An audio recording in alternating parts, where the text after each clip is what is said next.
Hello again, it's Lock Noob, and in my hand is quite a fearsome looking lock. This is a 3-star British Standard Euro cylinder, and this is actually a Titon. Can you see the key there? And yeah, it just works as you'd expect, really. Very nicely, very smoothly. You can see that they've really put some time and effort into the actual anti-snap protection here. So there's a breakaway section all the way here. There's a little breakaway section at the back. The whole cam assembly is attached to the core via 2 circlips. I've removed 2 from this side, so you can see, and the other 2 are here. I have also removed these retaining pins, so I can slide out the entire bit of lock like that, and there should be like a little spacer bar. This means essentially we can remove this for the rest of the video because it's not going to help us in any way or hinder us. It just is. We can concentrate on this side, and you can see though that this hardened middle section extends into the lock, which is actually quite common in a lot of modern locks these days, to provide some extra anti-snap protection if the 2 cutaway segments are not enough. It's also got some, well, from the external side I can see there's 2 probably hardened steel anti-drill pins. I don't know what else is on the inside, we'll have to find out. Okay, let's throw this in a vise, give it a pick, see if we can rake it, and yeah, we'll go from there and gut it, I hope. Okay, so we're in the vise. Let's just look at the key. Now, I would say on a smaller keyway, these ups and downs will be magnified relative to the size of the keyway, so it would probably provide a reasonable amount of security. As it happens, for a Euro cylinder, that's actually quite shallow bitting, which is a bit of a shame considering all the other aspects of this Titan lock. I'll put the key away for now, we don't need to look at that. I think we shall try and pick it and then rake it. I'm going to use a Southall Max 07B, which is this nice short hook. Pop some tension in the bottom. I'm going to reach over and we're just going to try and pick it. So that's a 6 pin, so pin 1 there.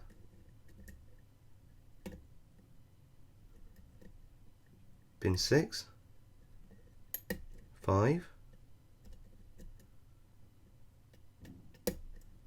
4,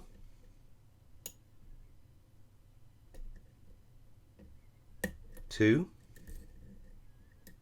go back to the back, 6 again.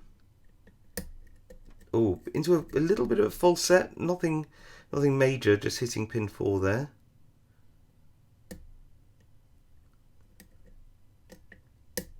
And hit pin 3 and we're open. Well, that is interesting. I think we should try and rake it, see whether it's rakeable. There we go, lock it back up. Light tension. Give it a little light rake.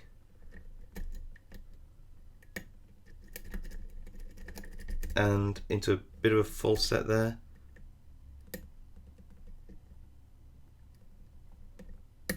And we're open. I had to actually use, this is an interesting technique actually, let's take this out so you can get the pick out. Had to use the tip of this Sparrow's worm just there to sort of SPP the last pin. I think it's pin 6. So we've SPP'd it, we've raked it. I think the best thing we can really do now is gut it.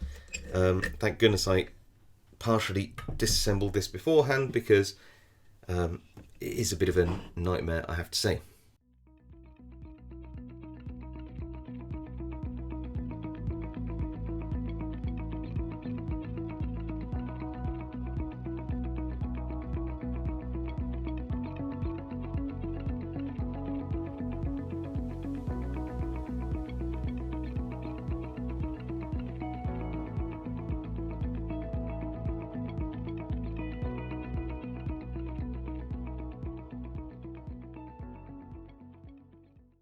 Okay, so this is interesting, at least I think it is.